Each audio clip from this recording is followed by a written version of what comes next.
C'est un moment qui n'est pas très facile, surtout lorsque on se tient devant ce cercueil qui est fermé. Ce cercueil que nous avons ici, comme nous venons de pouvoir l'entendre, c'est une personne qui est là à l'intérieur. Cette personne a eu une histoire aussi dans ce monde, comme vous pouvez le remarquer. Il est né, il a eu à pouvoir aussi avoir l'âge effectivement aussi de peu d'êtres humains sur la terre, mais nous remarquons que là nous avons pu voir effectivement aussi ses enfants et aussi parmi vous qui êtes là aussi, il y a aussi de petits-enfants et aussi son épouse et la famille tout entière. Nous réalisons que c'est une personne qui a eu à pouvoir vivre et qu'aujourd'hui il est allongé là et autour de nous ici nous nous rendons compte qu'effectivement que nous sommes venus pour pouvoir lui dire au revoir. Ce que nous voyons ici où nous nous tenons devant, c'était une personne comme vous et moi. Parfois sur la terre, lorsque l'on marche, effectivement, on n'a pas l'impression qu'un jour on pourra se retrouver ici aussi allongé comme ça. On a l'impression qu'on accompagne simplement des gens qu'on va mettre dans la terre effectivement et que nous, on rentre effectivement. C'est des pensées qu'on a effectivement. On ne pense pas qu'un jour aussi, nous-mêmes, comme étant debout comme nous le sommes ici, nous serons aussi enfermés là-dedans. Mais la question à pouvoir se poser est toujours de savoir qu'est-ce que j'ai fait de ma vie, parce que si ces jours-là devraient arriver, quelle est la destination à laquelle moi je pourrais arriver à pouvoir espérer partir effectivement. Parce que sur cette terre, nous savons que l'homme tel que nous sommes, nous ne sommes pas venus d'un arbre, nous sommes quand même venus de quelque part. C'est-à-dire qu'il y a eu quand même un acte qui a fait que nous soyons ce que nous sommes, la création. C'est-à-dire que celui qui nous a créés, c'est vraiment Dieu lui-même.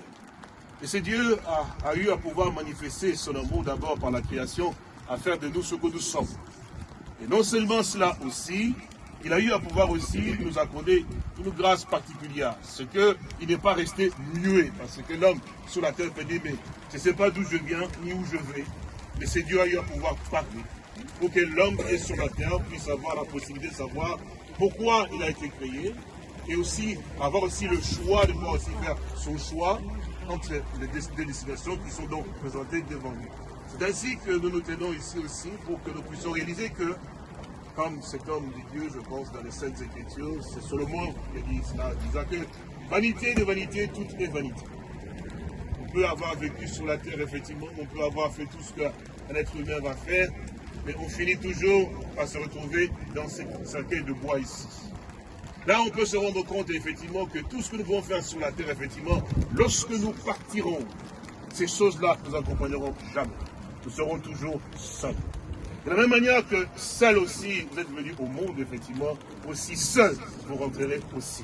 Mais il faut se poser la question de pouvoir savoir, est-ce que sur cette terre, effectivement, aussi, je suis venu pour simplement marcher, avoir de l'argent, partir de maison, et puis après partir comme ceci, comme dans un endroit où seul, effectivement, toutes ces affaires-là restent sur la terre, effectivement, ou bien il y a quand même quelque chose que, en quittant ce monde ici, que je peux aussi emporter avec moi. C'est là la grâce que Dieu a accordée aussi aux hommes, étant sur cette terre, effectivement, de pouvoir faire aussi quand même un bilan dans leur marche, et voir se poser la question, effectivement, où nous allons. Cet homme qui est là, ici, dans ce cercueil ici, comme nous l'avons entendu, il a eu à pouvoir vivre, effectivement, aussi sa vie, mais à un certain moment de sa vie, il s'est posé effectivement aussi la question de savoir effectivement qu'est-ce que j'ai fait dans ma vie et qu'est-ce qui a été important dans ma propre vie et si quelque chose arrivait, où j'irai en fait. J'ai eu son témoignage effectivement, je l'ai eu au téléphone personnellement et je crois que c'est quelques jours avant qu'il puisse partir. Je parlais avec lui, je parlais avec lui et là ce qui m'a touché c'est qu'il m'a lui-même rendu un témoignage très poignant.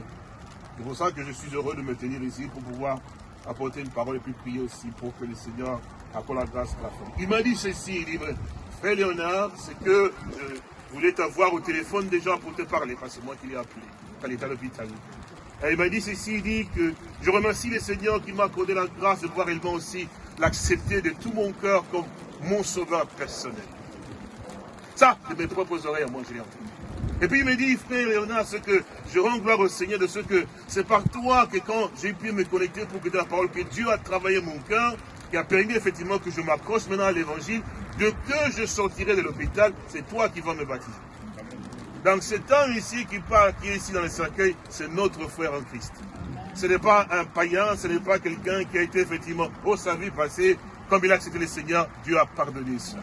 Donc nous avons ici un frère en Christ, un chrétien, un fils de Dieu, qui là, comme nous pouvons le voir effectivement, quelque chose de merveilleux, le Seigneur a pouvoir de faire savoir la Sainte Écriture. Je voudrais lire simplement une portion de lecture maintenant, de manière à ce que je ne puisse pas vous tenir tellement trop longtemps.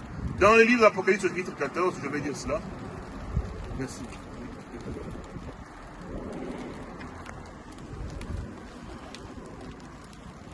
Le chapitre 14 d'Apocalypse, donc là je voudrais lire ceci, afin que nous comprenions le bonheur que nous avons, nous, en tant qu'enfants de Dieu, effectivement. Je crois que son frère, tout à l'heure, lorsqu'il a parlé, effectivement, il a cité une parole qui m'a touché aussi le cœur, en disant que les morts en Christ, ils se demandent donc premièrement. C'était un privilège déjà